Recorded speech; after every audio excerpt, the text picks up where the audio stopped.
Good. Thanks so much, folks, for joining this session, Crafting a Purposeful Warm-Up. And I think that lots of times when we think of warm-ups, we sometimes think of it as being perhaps not so important. But in my opinion, it's one of the most important and potentially productive parts of our components of a good rehearsal. And what I'd like to share with you is some of the things that I do during my warm-ups.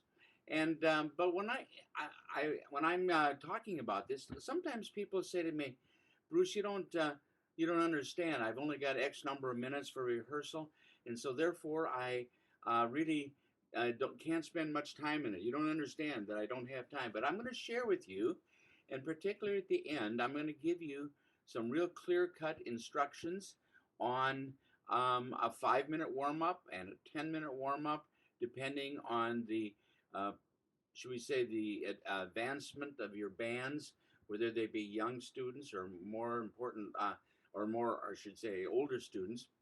I've had the privilege of teaching students for as young as, we'll say, grade 4, which I think is about 10 years of age.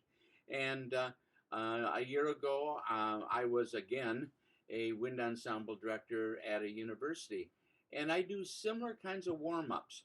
Now, I think we all recognize that we're all different, of course, but all band directors are different, but all good band directors do similar kinds of things, and I want to share with you what those are.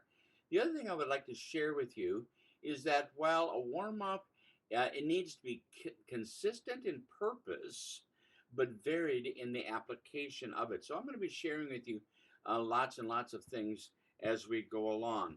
The only thing I can assure you is that if you do this regularly, frequently with your bands, that they will improve immensely. So I want to share that with you. And for that, I'm going to use a PowerPoint. But before I do that, I just would like to say that it's my feeling that the most important thing that we can do is to create a culture of excellence.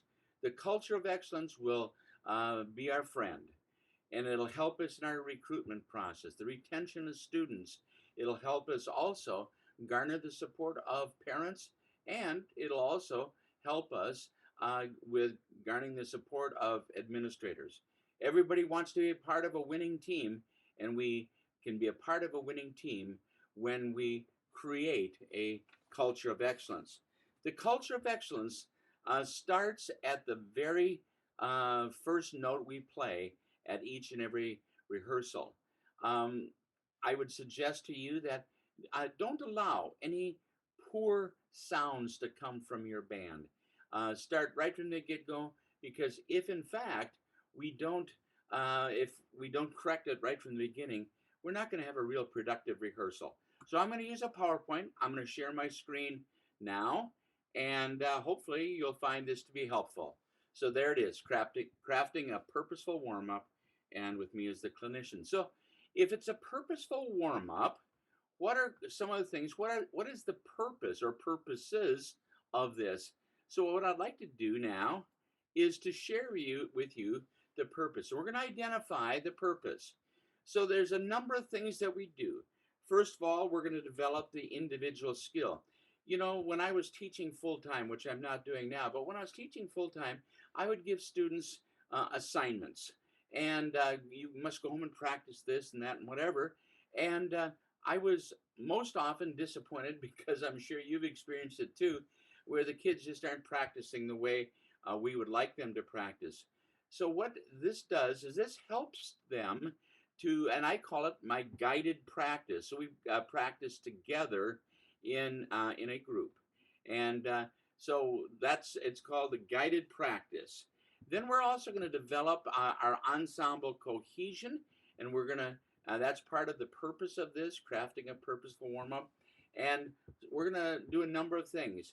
And when we talk about balance, there are really two types of balance. One is what we'll call harmonic balance. In other words, two or more instruments playing this at the same time, but playing perhaps and different notes. We'll talk about how I achieve that with my bands. And I'd just like to say right from the beginning that you can't tune a poor tone, whether it be individual or as an ensemble. And the second balance we're going to talk about is what I'll call hierarchical balance. In other words, we have the melody, and then we have the supportive harmony below it. And I tell my bands that melody is king, because if we can't hear the melody, we've got no reference point at all. I want to share with you too how we can achieve good cohesive ensemble sounds in rhythms, and I'll share with you some tips on that, and then we're going to talk a little bit about dynamics. How can we achieve a great sound at all dynamic levels? We're also going to talk about how to develop musicianship, and as you know, there's a couple different, should we say, definitions or applications of musicianship. One has to deal with how well do we know the music, not so much the technical part of it, but there's interesting studies that show that the more the student knows about the music, the better they will perform it. And the other is, how do we develop a musicianship in the form of being expressive?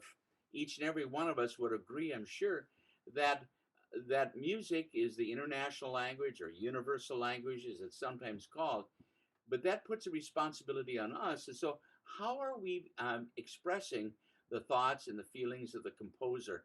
And that's the other part of musicianship. The other thing under point D is, I'm not going to spend a lot of time here with it. You can easily read it, but we're going to use our primary rehearsal piece for the day to really guide our warm-up. And that's going to relate to key organization and technical focus, isolating rhythms, and so on and so forth. And so we're going to be looking at each and every one of those things. So let's take a look at how I divide up my rehearsal. Now, I don't know how long your rehearsal time is, but I've arbitrarily selected 50 minutes. When I was a high school band director, we had 50-minute rehearsals. You may have more, you may have less. I know that some that are dealing with block scheduling have more. Some I've seen as little as 25 minutes. And so what I've done is I've put down not only time, but I've also looked at percentage of the rehearsal time that you have. So for example, if you have a 30-minute rehearsal, you're going to have only 6 minutes for your warm-up and tuning. You can see that right there. Now, you'll notice in my rehearsals, I have 6 components to each and every rehearsal. And I do this, again, whether I'm teaching 4th graders or whether I'm teaching high school or even collegiate students. But keep in mind this, that it's important that we go through this consistently each and every day. So the first part of my rehearsal is the warm-up and tuning. I'm not going to spend a lot of that today because that's the focus of the warm-up and tuning. I should say I'm not going to spend a lot of it on the warm-up and tuning now, but certainly as we go along, I'll be more specific how to warm up. The second part of my rehearsal is one that I actually don't rehearse. It's a time for me to have the students play a familiar selection. And the familiar selection might be only 8 bars if it's a slow piece of music, or it might be 32 bars if it's a more lively tempo. But keep in mind that what I'm not doing is tearing it apart and rehearsing it. So I've selected music that the kids can be really, really confident on. They enjoy playing. And so it's my time to get the ensemble to gel. And so we aren't fighting notes and rhythms and things like this. I want them to be able to make music at the start of the rehearsal. Then after we do the familiar selection, I come down to the primary rehearsal selection or selections. And this is where we have now are working at being able to make music. Now I'm going to just kind of parenthetically give you a couple thoughts about that. In my opinion, there are 5 levels of preparedness as we prepare an ensemble for a performance. The first level, of course, is the sight reading level. Now, again, if we're going to be successful in sight reading, we're not going to take a whole block of music. We're going to take maybe, again, depending on tempo, we're going to take maybe 16 measures. But the students have to have mastery of all of the key and the rhythms within that 16 measures, and that will come back in to our warm up before we actually have them do the primary rehearsal selection or selections. Now, as I said, there are 5 levels of preparedness. First of all, it's sight reading. The second is the level where we are now at the point of trying to put right notes and right rhythms in right places on a broader scale. The third level is where we are now have arrived at the point and we can now put all the right rhythms and all the right notes in the right places. And sadly, I've gone and heard many, many festivals where that is where I'm hearing only that. I hear very little expression. And that's because they're spending so much time just trying to get right notes and right rhythms in right places. Now, that speaks loudly to the business of a selection of music, because you cannot be expressive if we're battling technique. So again, the first level is sight reading. The second level is where we are in the process of putting right notes and right rhythms in right places. The third level is where we have now arrived and we can play all the right notes and all the right rhythms in the right place. But, however, we haven't started to make music. And that comes down to the business of how are we teaching our students to make musical phrases? How are they going to be expressive? That's the fourth level. And the fifth level is the level we're all hoping to attain, and that's where all the members of our ensemble are attempting to play just as the composer had intended. We sound as one voice. So again, you can look at the chart that I have here, warm up and tuning, which we'll go into detail, the familiar selection where we are not rehearsing, but we're getting the ensemble to gel. The third level is where we're playing the primary rehearsal selection. The fourth level is where we're trying to put the right notes and right rhythms in right places in what I call the secondary rehearsal selections. The fifth level is a sight reading, and then I have a closer at the end. Now, the familiar selection and the closer can be interchangeable.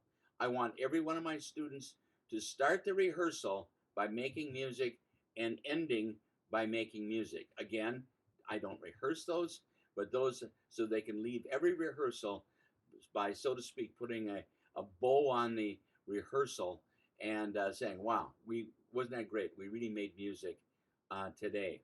So if I were to go through that, and the sight reading, number 5, would be the initial level. The secondary rehearsal selection, that would be where we're trying to put right notes and right rhythms in right places. And then the primary rehearsal is when we've arrived, but we're now endeavoring to make music. And that's where we can make music in the familiar selection and also in the closer. So that's my setup, how I prepare and what I do with each and every one of my rehearsals. Now, so we're going to say, well, what do we do? How do we achieve those? And so first of all, what I'm going to do is I'm going to talk about how do we establish an ensemble tone. And so we're going to spend some time with that. And I'll go into more detail in just a moment. And how do we maintain an ensemble tone at all dynamic levels? And again, remember, we cannot play in tune if we don't have a good tone. I'm also going to try to help the kids to develop their embouchure and for our percussionist stick control. I'm going to now look at how do we develop the ensemble's technique, scales, thirds, arpeggios, rudiments. Remember this, that for our wind players, woodwinds and brass players, technique is acquired by mastery of scales, thirds, arpeggios, chromatic scales, lip slurs, finger patterns, and for our percussionists, it has to do with the development of their rudiments. Then we're going to talk about how do we warm up a student's, the ensemble's mind. And if you teach middle school kids, you may spend most of the period on that and still not be terribly successful. But let me give you some tips on how to do that. And then letter E is how do we develop listening skills? That's something that I think that we have to teach the kids how to develop listening skills. So oftentimes we'll tell our ensemble, we'll say, listen, listen, listen, but we don't direct them or tell them precisely what to listen to and for. And then we're going to talk about how I tune the band. I'm going to talk about how it's important, I feel, for every rehearsal to include a chorale. And the chorale could be part of the familiar selection or the closer, depending on what you want. And then we're going to have a musical concept. And for our session today, the concept that I'm going to teach is how do we teach musical phrasing. Now, that having been said, I'm going to move to the next slide, and specifically, how do I go about it? Hang on just a moment here.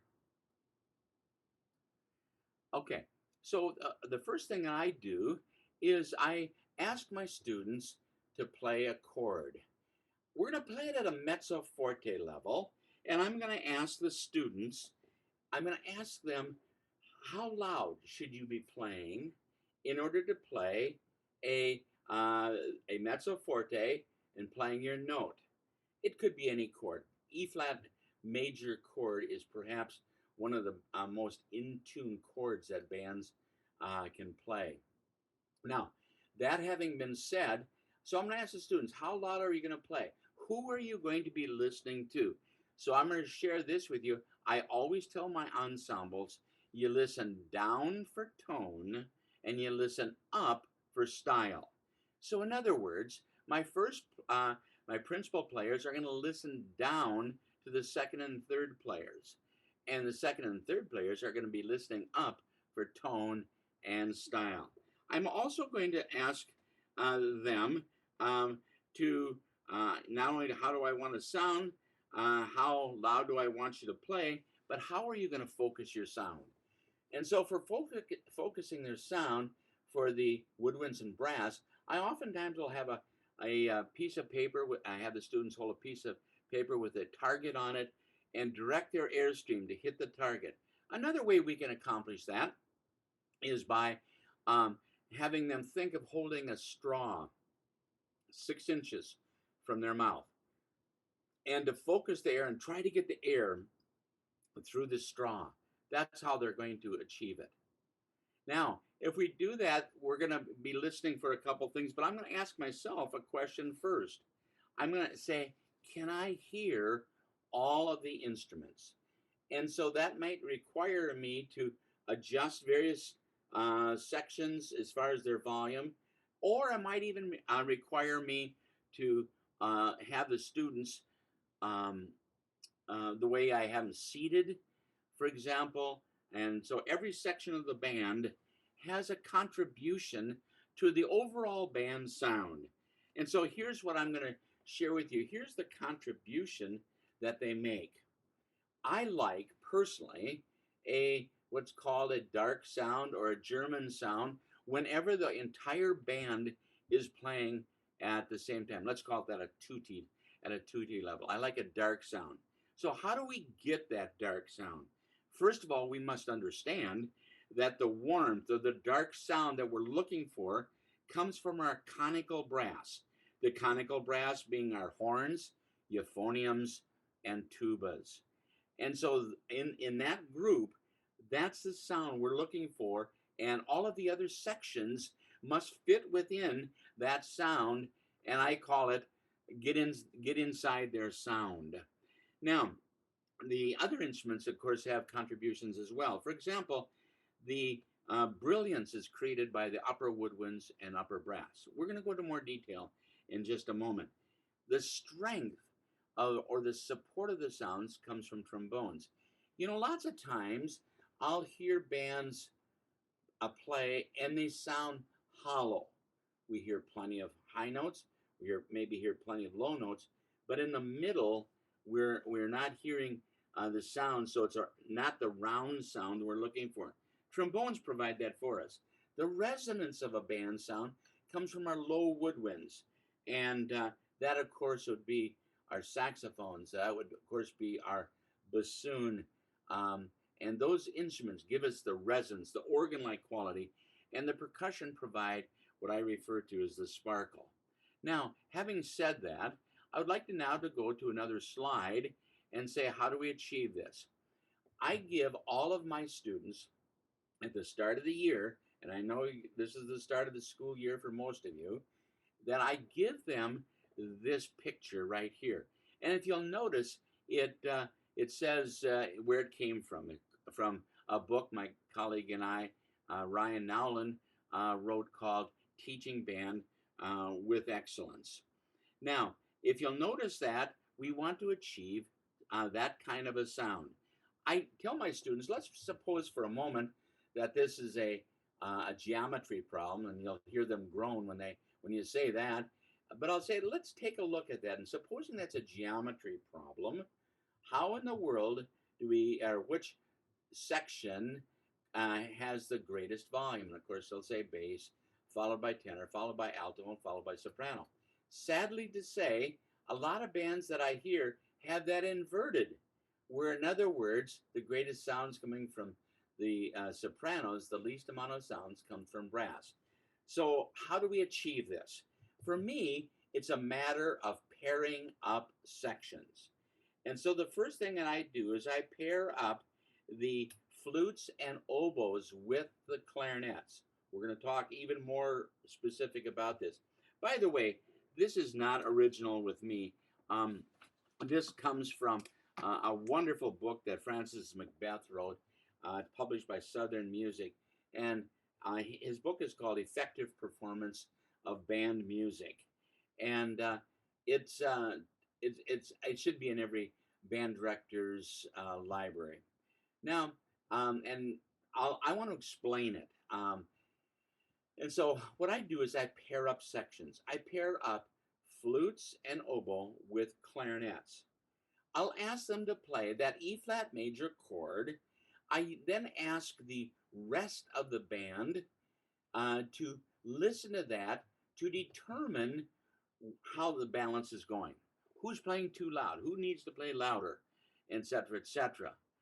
Then I pair up the other sections of the band. For example, I'll pair up the saxophones and horns. Now, keep in mind, I've taught for a million years, and keep in mind that I'm aware that oftentimes our bands have way more saxophones than they do horns. But then it's incumbent upon the saxophones to learn to play softer and to get inside the sound of the horns. I pair up the trumpets and trombones, and almost universally, the trumpets and trombones, when they play, you'll hear the trumpets play too loudly.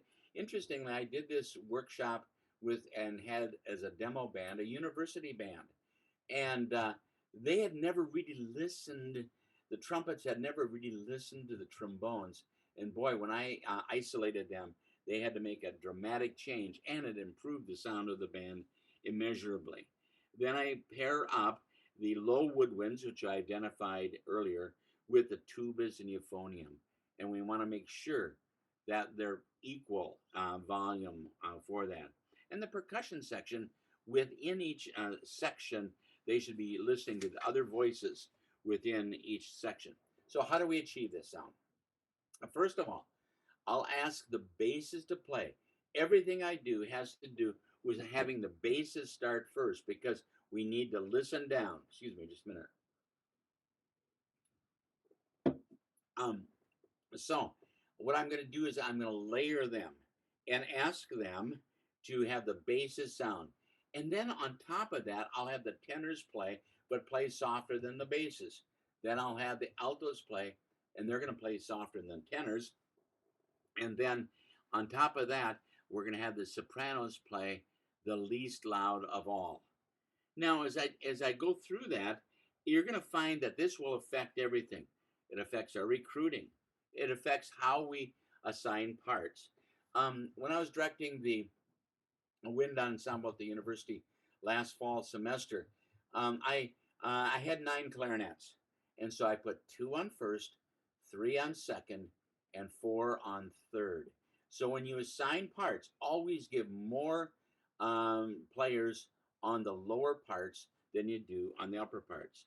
It affects our tone. And again, I keep coming back and saying over and over again, you can't play and you cannot make beautiful music unless you have a great tone. It affects our intonation, and sometimes the composers don't score the music particularly well to achieve that sound. So sometimes it may even require you doing some rescoring of the parts to make sure we can achieve that balance. So again, you achieve this sound by layering the sound, first with basses, then with the tenors, altos, and sopranos, and each successive section then plays softer than the one before. So that's how we get a good sound, two-T sound. But what do we do when the dynamics change? And so again, you can see where this comes from. This comes from the Tradition of Excellence book, which Ryan Nowlin and I wrote together. And in the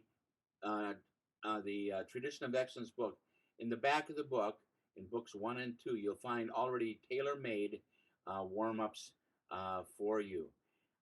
Also, too, you're going to find that it came in our book called Teaching Band with Excellence, and also in our Technique and Musicianship book. So this is a direct pull out of exercises. So now that's the clarinet part, or it could be, I suppose, the trumpet part. But that E flat major chord that we were talking about earlier. So the first thing we must do is we must establish a parameters. What does piano sound like? What does forte sound like? Or with more advanced bands, pianissimo and fortissimo. And so to establish the piano and the forte, I give my students this definition. Piano or pianissimo is as softly as you can play with a good tone. The forte is as loudly as you can play with a good tone. So that's my definition.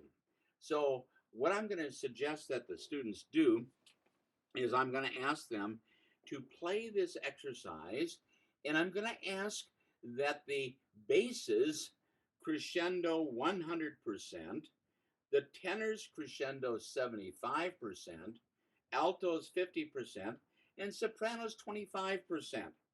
Now, what happens so often is that we might start with a good tone, but then what happens as we go through this, lots of times it becomes that the sopranos are overpowering the rest of the instruments. So I tell the students, I want you always to listen down to make sure that you're hearing the voices underneath you. Now, it's also been my experience that a lot of young bands, and should we say, been my experience that all bands crescendo too quickly and decrescendo too quickly. So if I were to diagram or use my hand to show this, a lot of bands would start out this way, and then they accelerate the volume, and they get really loud in the second bar, and then they realize, oh wow, I still have to crescendo more, and so they exceed the parameter of playing too softly. Now, what I tell my students is that instead of playing these with these sharp hairpins, that I like to have them think as far as painting a rainbow. A rainbow has multiple colors, and so I tell them to paint rainbow. A rainbow is more round, and so painting a rainbow is great because I also want to be able to hear all the timbres, the musical colors, in order to achieve that. Now, as we go through this, I talked earlier about having establishing parameters, and one of the things I've discovered is that oftentimes the students have a very anemic sound and not a quality sound at the piano or pianissimo level. So here's a technique that I use to help them achieve that. One of the things I'm fully aware of is that when they see piano or pianissimo, they don't focus their air, and their air becomes very weak. So I tell the students that I'm going to shout. I'm going to shout at you, and I'll say, "Good morning, band," and they're going to shout back at me in the same manner. Uh, good, good morning, Dr. Pearson. And so I'm going to shout at them a whisper like this. I'll get closer to the camera so maybe you can hear. Good morning, band. And they're going to shout back at me, good morning, Dr. Pearson. And so all I'm doing is now energizing that. I tell my students, whether you play softly or whether you play loudly, the air speed stays the same. It's the quantity of the air that changes. So for example, here's a piano or pianissimo. Here's a forte or fortissimo. Airspeed stays the same, and they can acquire that and keep a good sound as a result of that. So remember, they must understand the parameters, and they must understand that piano is as softly as they can play with a good sound, and forte is as loudly as they can play a good sound. Now this starts, we're doing this with a full ensemble, but sometimes what we're looking at is smaller ensembles. My colleague Ryan Nowlin and I wrote 2 books that I think would be very helpful. One is called Excellence in Chamber Music at levels 1, 2, and 3. Another one, as we're looking at the holiday season coming up, is called Holiday Classics. It's written in an ABC format, and so the A is always the melody, and you can play it as a solo with accompaniment. If you play A and B, you've got the melody and the harmony. If you play A, B, and C, you got melody, harmony, and the bass line. And it really, really helps if the kids can play in small ensembles and do exactly the same things that we're doing here. You're going to find that your band will improve immensely as a result of that. So that's Excellence in Chamber Music, books 1, 2, and 3, and Holiday Classics. So in doing this, I'll say one other thing to the band, and that is I don't want anyone to break the shell of the sound. So in order to do that, I tell my students, get inside the sound of the person sitting next to you. I'm going to go to the next slide, and you're going to see some things that, hang on here. Whoops.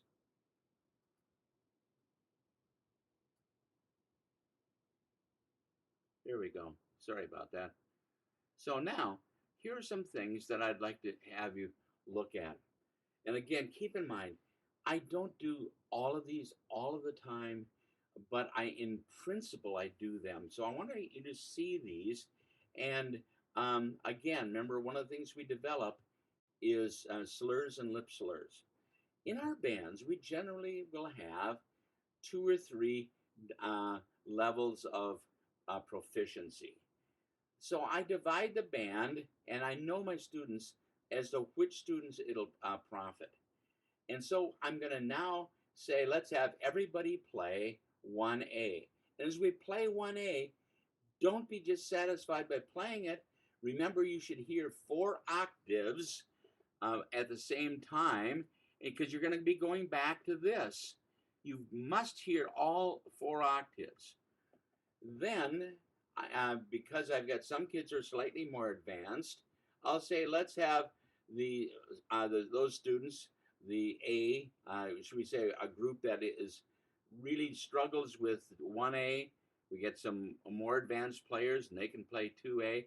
So I'll have the more advanced players and the high flyers play 2A. And again, they can play right along with the 1A folks.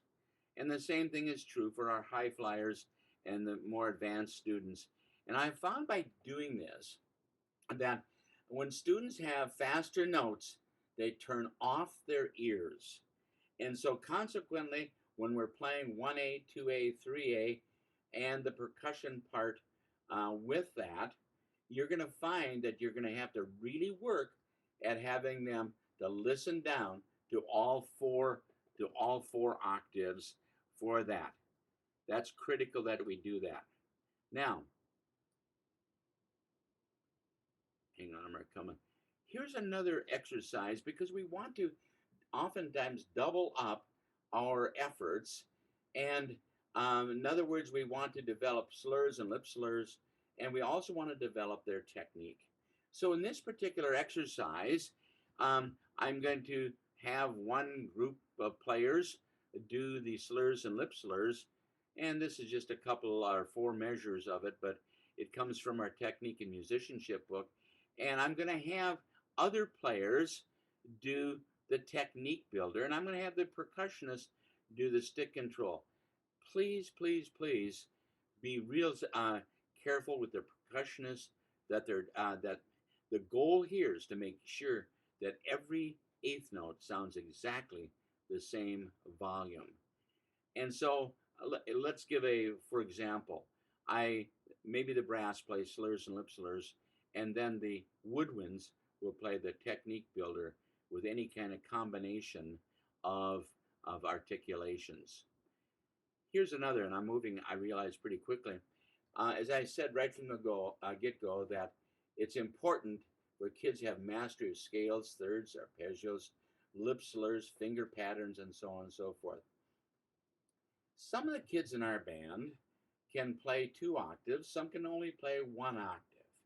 Some of the percussionists can play a 9-stroke or a quarter note roll, depending on your terminology, and others can only play the primary stroke.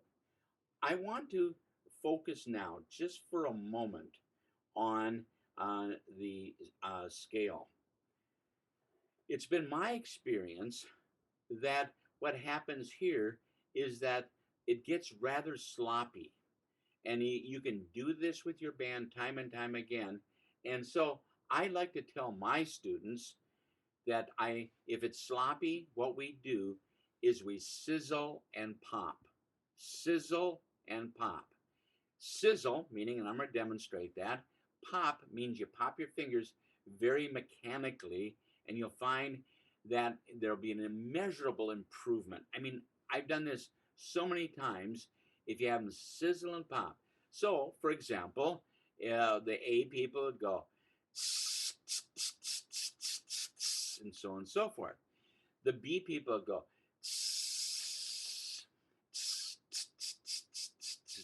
again, so on and so forth. And if you'll do that, the sizzling, my experience is that so many of the rhythmic challenges, lack of cohesion, are really airspeed problems. And as soon as you sizzle and put that together, you're going to find that they will all of a sudden come together. Now, let's take a look at the percussion part. Some of your students, as I said, can play a beautiful quarter note or 9-stroke roll. Now, what others can. So we break it down. So in other words, the B folks who cannot play the roll adequately yet, dot, dot, dot, dot, dot, dot, dot, dot, dot, dot, dot, dot, and they can play that right along with the A people.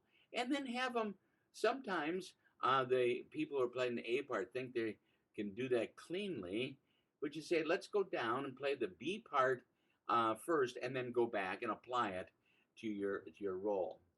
I'm not going to go through the next exercise, but this is a finger pattern.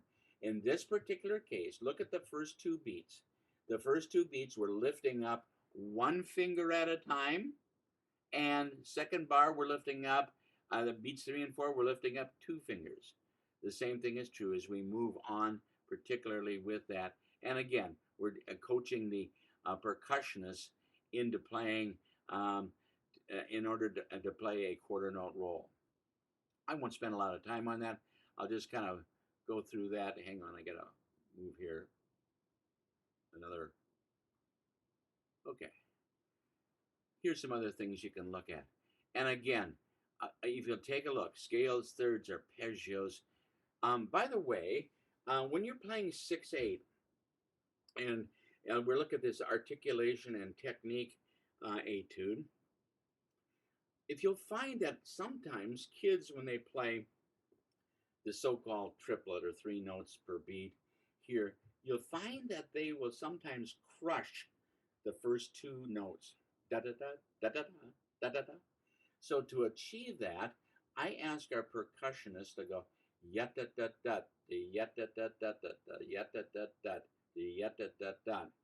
And I ask the students, the winds, woodwinds, and brass, to play the first note of the group of three. So they're going to go da da da da. It'll slow them down, and then I'll ask them to do the first and the third note of the group, and you'll find that eventually then you add them to the others. Now, what are some of the other things we can do to warm up their mind? Now, one of the things that I do, and I do this frequently, and this is where I'm also, remember me talking about musicianship? One of the things we need to know is the stuff of music. And by the stuff of music, one of the things are chords, intervals, etc., etc. So one of the exercises I do is I have them play by the numbers. So for example, I have them take that E flat major scale, and I'll say to them, upon direction, I want each of you to play the number 1 of that E flat scale, and then 3 on my next downbeat, 5, 3, 1. Now, it's important that kids understand what note of the chord they're playing. And that's because in a major chord, the third of the chord has to be slightly lower. In a minor chord, the third of the chord has to be slightly higher. In a dominant seventh chord, the seventh needs to be slightly lower. And without giving them the interval instructions such as this, and we're still warming up their mind, they're going to be lost. So this becomes a very important exercise.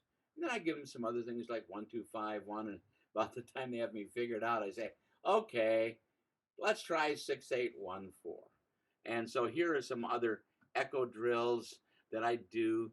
I did it with my high school band, and it worked out really, really well. I'd point to a student who would play a one measure, either intervals or rhythms, and have the rest of the band copy. We're going to look at the dictation drills. We're familiar with those. Then here's one that'll really get the kids, if they aren't paying attention, trust me, they're going to be a soloist during the rest. I do this rather quickly, and if the kids are not with it that day, what I do is I have them sizzle.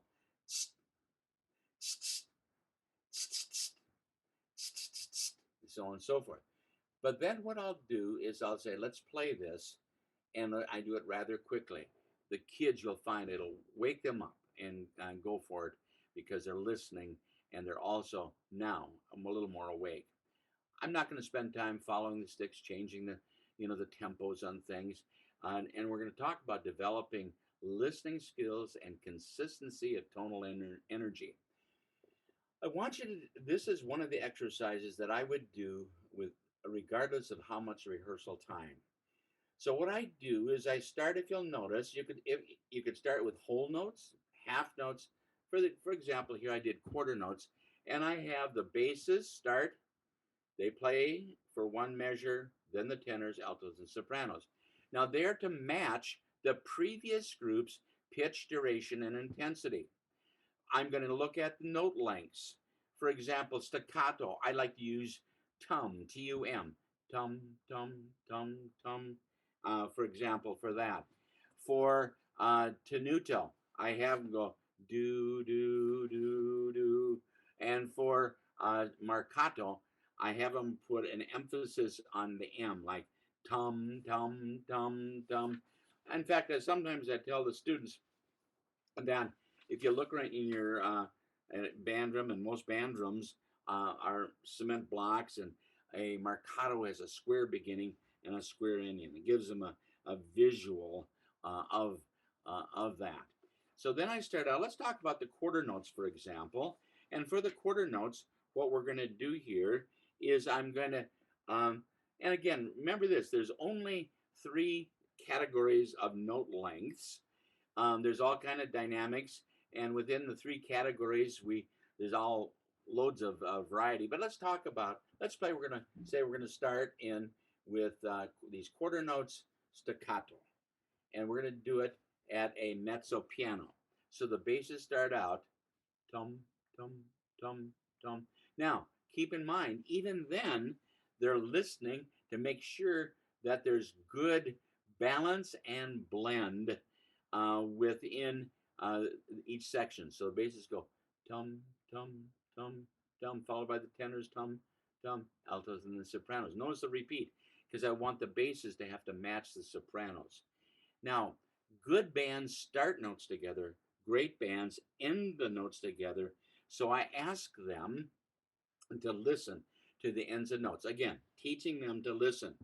Now, as we're doing this, keep in mind this, that I'm asking my students to have a little T, tum, big O, tum, or vowel, tum, tum, tum. So the T is small, but the vowel is large. Remember, T's the consonants create clarity, and the vowels create a tone. And so what I'm going to do is now I'm going to move on to another exercise that I do with my bands. And that is how in the world do I tune the bands? And I tune the bands two different ways, vertically and horizontally. Tuning is not an event. Tuning is a lifestyle. And so what I do for the students is I teach them how to tune. And by doing so, what I oftentimes will do is we'll take two tuners and I'll then adjust them so you'll hear the intonation beats until we get rid of them with a tuner, so they know what to listen for. Then I give my tuner to the lowest pitch member of the band, and hopefully that's a tuba player and not a third clarinet player. But I ask them to play the notes F, G, A, B flat. Slur them. La, da, dee, da. Hold that note. The rest of the band, I want you to hum that last note. And then I'm going to ask the rest of the basses to match that B flat, that last note, followed by the tenors, followed by the altos, and followed by the sopranos. Again, keeping the pyramid going for them. And so I'm teaching them how to tune. Now, when I say teach them how to tune, if their pitch is if they're getting all kinds of intonation beats, the easiest fix is to have them relax their embouchure and it'll drop the pitch. If it's getting better, then they can pull their instruments out, but they can't pull it out until they make that adjustment. And so that's how vertical, bottom to top, basses, tenors, altos, and sopranos. Now, horizontal starts the same way, but what I do for that is I have them principal bass player, la da dee da. Everyone hums the last note until it's their turn to play, and then I do the first chair player of every section, followed by the next player, next, until I'll lock them in that way. So we are tuning them vertically and we're tuning them horizontally. And then once a quarter or trimester or semester, however your school is set up, I ask my students to get alongside a tuner with their fingering chart and play and see if that note, if the tendency on their instrument, if it's sharp, they're going to put a plus by it. Flat, they're going to put a minus by it. If it's in tune, a little circle by it. And then I ask them to turn that in for my review. Now, once we're able to do that, I then ask the kids to play a chorale. In our book, Technique and Musicianship book that Ryan Nowlin and I wrote, we have two of them here. And this is a chorale that we've written. Here's how it works. This is a soprano, alto, tenor, bass chorale. We have everyone play the soprano line, and they should be hearing 4 octaves as they go through it. Then I ask everyone to play the alto line, and again, everyone, you should hear the 4 octaves. Then I divide up the parts. So sometimes it'll be the people on the left side of the band play S, the right side A, or woodwinds and brass, or it could be, and what you're eventually going to want to do is have the kids play a different note from the person sitting next to them. So SA, SA, SA. And then I do the same thing by adding the tenor line and adding the bass line. Hugely important. It'll affect your intonation in your entire band. It affects your balance and blend. And remember, blend is different than balance, because balance is where you have the two or more notes playing. And when you're playing a unison line, what you want to create is a whole new timbre, and that's called blend. It'll also affect your phrasing, and it encourages and supports your younger players. Now, once that has been done, what I'm going to do is I want them to play a chorale. And this is when we are now coming into the business of being musical, musicianship. How can we make our kids be more expressive? And how can we make this sound like more than simply put just a bunch of notes? And so what I do is it's my job as the teacher to identify the most important note in each phrase. Excuse me. If you're playing it with a young band, most of the are four measure phrases, and most often the most important note in a phrase is the first note of the third bar. And what we need to do is keep in mind that we crescendo all notes to that most important note within that phrase, and decrescendo going away from that note within the phrase. Now, in this particular case, we show it pretty clearly, but it's not always the case, and it's not always that clear. So what I'd like to do is, here's how I teach phrasing. I say a four word phrase, and then what I do is I emphasize a different word within that four word phrase. For example, I'll say, I love making music. I love making music. I love making music, and I love making music. And as I put an emphasis on each word, it changes the meaning of that sentence. The same thing is true musically as well. So how do we determine the most important note within a phrase? And my colleagues, my fellow directors, that's your job to do that. So the first thing I do is I say to them, let's take a look at our music. By the way, in fast music, the most important notes are going to be the long notes. In slow music, the most important notes are going to be the faster notes. Sometimes it's the note outside the musical key, and sometimes it's going to be the note, when I say musical key, outside it, and sometimes it's going to be one that has an accidental by it. So those are some of the things you want to look for as we're teaching the kids how to be expressive. And so one of the things we've done in our book here, in the Technique and Musicianship book, and that is my colleague Ryan and I wrote these little melodious etudes, and we identified the most important note, and we've said, okay, let's put an X by it. Notice the musicianship tip. And by the way, there's a musicianship tip on each of the exercises we have there. The most important note in each phrase is indicated by an X. Crescendo all the notes leading to the most important note within each phrase. Decrescendo when you're leading away from that note. And then the very next exercise, we're going to take some art music, in this case, Londonderry Air, and we're going to say, okay, let us show you where the most important notes are, but then we'd like to apply what you learned on the melodious etude to Londonderry Air. I want to say just a comment about, I said art music. You know, if we want our kids to become musical artists, they must experience art music. And so consequently, in this particular exercise, we've shown the Londonderry Air, but let's take a look at the next one. Hang on, let me just get down to it. Here's another one. Here's the musicianship tip. The note preceding a syncopated note should be played shorter and slightly softer than the syncopated note. The syncopated note should be played full length and slightly louder than the notes surrounding it. So you can see in the Melodic Etude, we have an exercise. In the second complete measure, we have a syncopation. So what do?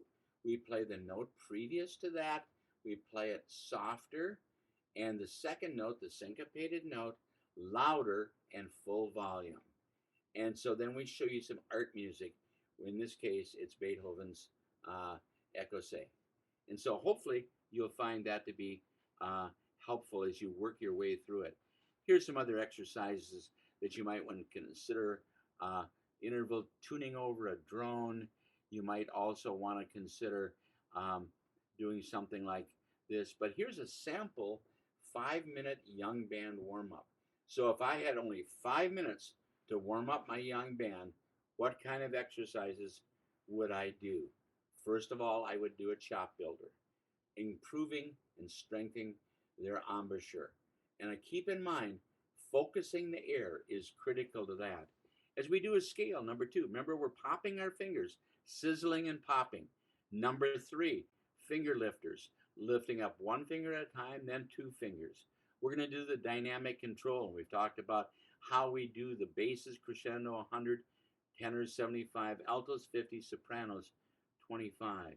We're going to match that, pass that note, and then we're going to play a chorale to validate. So if I've got 5 minutes, that's what I'm going to do. Now, if we get an advancing band, and by the way, it takes longer to do, obviously, until kids are instructed on how to do that. And so I'm not going to spend a lot of time, but here's some of the exercises that I would do. I would do slurs and lip slurs. I would do the scale in the key of the primary rehearsal selection. And same thing would be true for the thirds and arpeggios. Let me back up one. There we go. The thirds. And then we're going to move up arpeggios, articulation, tuning over a drone by the numbers to warm up their mind all together now, dynamic control, and then a chorale. By the way, in our book, Technique and Musicianship book, there's a chorale in each and every key. Now, that having been said, and I think just about time is just about elapsed. In fact, it has. But I want to thank each and every one of you for attending my session, Crafting a Purposeful Warm-Up. I hope you found this to be helpful. And hopefully you can take this to your classrooms at the start of the school year. And again, if you do this consistently, I can assure you that your bands are going to improve immensely.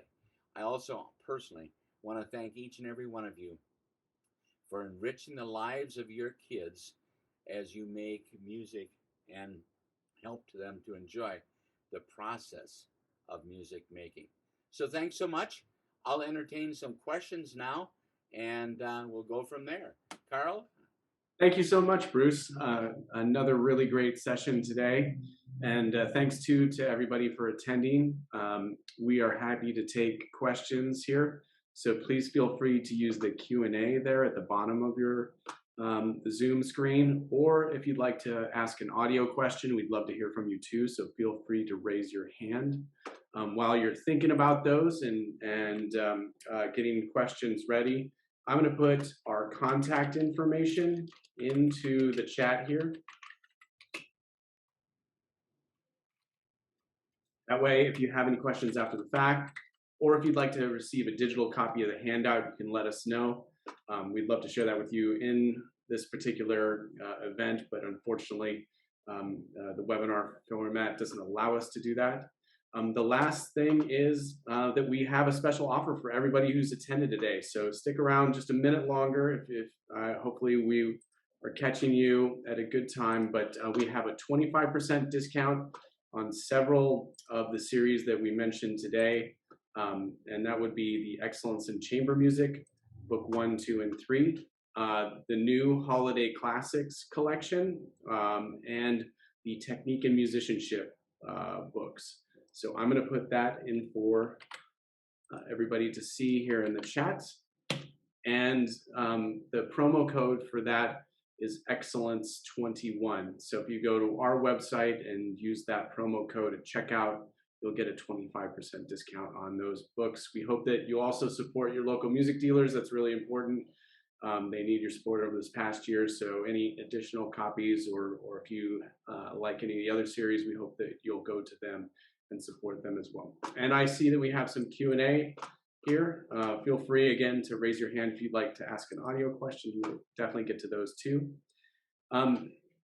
Eileen Carlton asks, how young do you suggest start tuning? Great question. And I'm oftentimes asked that.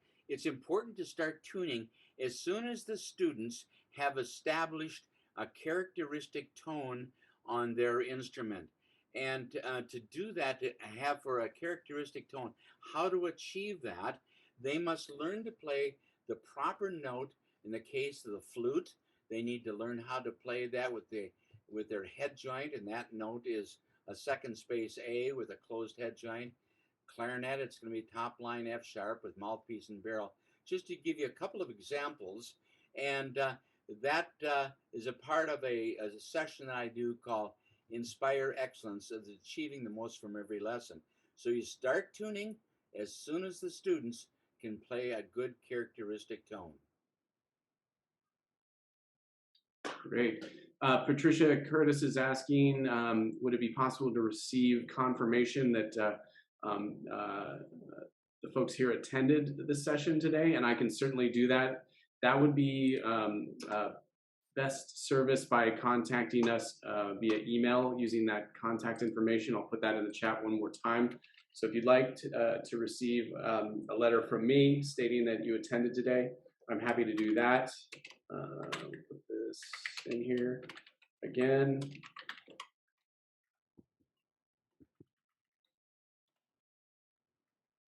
So please reach out and we'll make sure that we do that. When students come in at the beginning, what do you tell them they should start to play to warm up on their own? Okay, and a warm up on their own is what you don't want them to do is things that cause, should we say, a lot of stress in their playing. So what I tell them to do is individually, for example, I have them do the slurs or lip slur kinds of exercises just to blow warm air through their horn and attempt to get the slurs and lip slurs.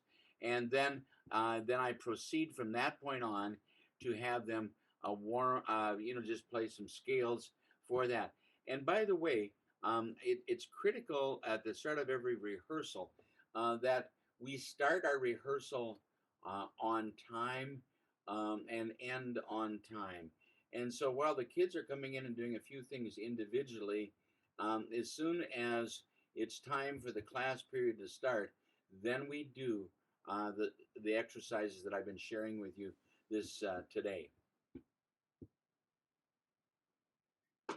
Next up, we have a couple questions about the discount and happy to go over those. So Kevin Winston is asking, how long is the 25% discount last? That is until the end of this month. So you have a couple more weeks to take advantage of that. I'll type this direct for you, Kevin, so you have both the promo code and the links in your question, but everybody can access those in the chat as well. Just scroll up a little bit. And then the next question we have is, what is that promo code again? And that is Excellence21. So Excellence21 is the promo code, and that applies to the Excellence in Chamber Music books, which is on 3 levels. So level 1, level 2, and level 3. And then also our Holiday Classics and the Technique and Musicianship books. So I'll put that in a direct message to you too, Deb. Hopefully that gives everybody an idea. Does anyone have any audio questions? We'd love to hear from folks, and we can promote you up to talk as soon as we see a hand go up, or any other Q&A. looks like we might be winding down here, Bruce. But again, thanks for all you do to help kids. And I just really, really appreciate your attendance today. And I'm just wishing and hoping that you have a great, great, great school year. Absolutely. I'll second that. Thanks, everybody. Have a great school year and have a great afternoon. Thank you, Bruce. You're welcome. Bye.